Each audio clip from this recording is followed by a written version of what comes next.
Il était important pour nous de pouvoir répondre à la demande de la ville de Bouillante qui souhaitait mettre à disposition un outil, une plateforme qui soit la plus efficace possible. Aujourd'hui, dans l'ère du développement des services mobiles, il était pour nous important de pouvoir offrir aux administrés un outil qui leur permette de pouvoir interagir, de pouvoir réaliser leurs formalités administratives de la façon la plus simple qui soit, avec une application mobile qui aujourd'hui rend leur téléphone comme une télécommande d'utilisation des services publics. Aujourd'hui, l'application permet d'avoir accès aux actualités de la ville de Bouillante depuis le début de l'année 2018. Aussi l'ensemble des événements à venir jusqu'au début du mois de septembre. Et nous avons donc collecté une base de données d'une trentaine de bâtiments administratifs et de services publics, ainsi qu'une quarantaine d'éléments de patrimoine, donc qui permettront effectivement de visiter et de profiter de l'ensemble des charmes de la ville de Bouillante. Le cahier des charges est extrêmement précis. Aujourd'hui, il a appartenu à la collectivité de Bouillante de nous préciser l'ensemble de ses demandes, notamment en ce qui concerne la catégorisation et l'organisation éditoriale de cette application, ainsi qu'en termes de modules. Donc c'est une application qui s'adapte à 100% au niveau de maturation technique de la ville de Bouillante. Et c'est une application qui va évoluer dans le temps, qui va accompagner le développement de la ville de Bouillante dans le cadre de son plan numérique 2020. Ça participe à faire de Bouillante une ville connectée. C'est vrai que nous voulons résolument tourner Bouillante vers le numérique parce qu'on est conscient qu'on ne peut pas rivaliser avec le bassin d'emploi de la connommation Pointe-à-Pitre-Abîme Béziers, mais on pense qu'à partir du numérique, on peut développer des activités sur notre territoire. Deuxième chose, c'est que on veut donner de l'information facilement à nos administrés, puis aussi à celles et ceux qui viennent sur notre territoire.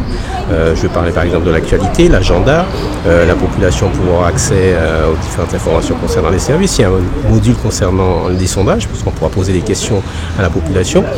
On pourra éventuellement aussi, la population, consulter des offres d'emploi issues d'une compilation entre les bases de données de Pôle emploi, de DOM Emploi et du Bon Coin.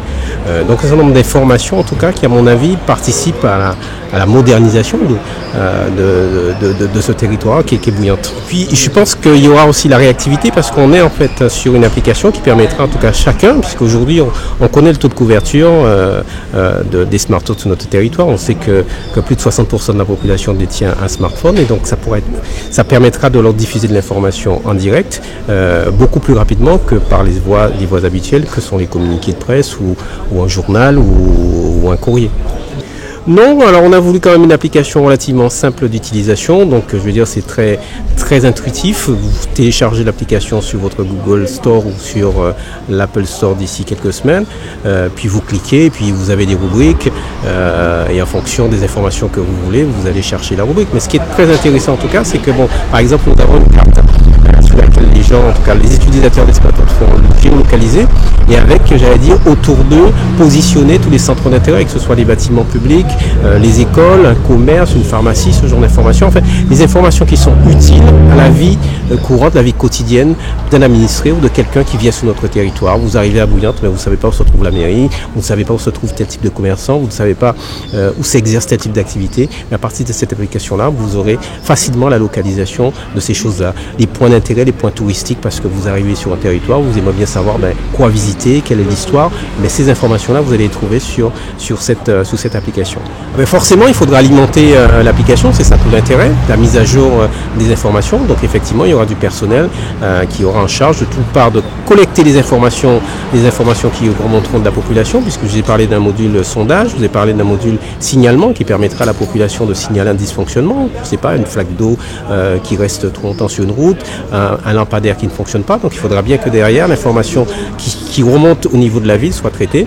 Et puis surtout, il va falloir aussi apporter de l'information à celles et ceux qui utilisent l'application. Donc il faudra du personnel chargé de cette mise à jour. Écoutez, sur une application comme celle-ci, on est sur un coût de peu moins de 7 000 €.